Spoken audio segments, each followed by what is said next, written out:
আচার হলো এমন একটা জিনিস যার স্বাদ গন্ধ জিভে জল আসতে বাধ্য। আজকে আমি বানাচ্ছি আমের আচার। এটা প্রায় 1 মাস পর যদি খান তার গন্ধ, টেস্ট এবং সব কিছুই একদম আলাদা। একবার এমন হয়েছে, আমি ট্রেনে করে যাচ্ছি, আমার পাশের জন আচার খাচ্ছে, পুরো ট্রেনের বগে আচারের গন্ধ একদম যেন মোমো করছে। সেই দেখে আমারও খুব আচার খেতে মন যাচ্ছিল। বিশ্বাস করবেন না, অজানা লোকের কাছে তো আচার চেয়ে খাওয়া যায় না।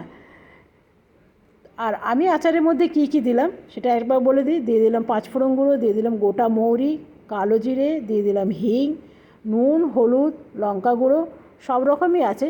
তবে এইটা বানাবার পর রোদে দেওয়ার ঝামেলা নেই। এটা আপনি বাড়িতে 1 মাস রেখে দেওয়ার পর তারপরে খেতে পারবেন। তাহলে কী হবে, এর টেস্ট আলাদা হবে, আচারটাও ভালো মজে যাবে। ভর্তি করে তেল দিয়ে দিতে হবে। তো চলুন, কেমন লাগলো অবশ্যই জানাবেন। এটা আমার ভিডিওতে আছে, অবশ্যই দেখে নেবেন।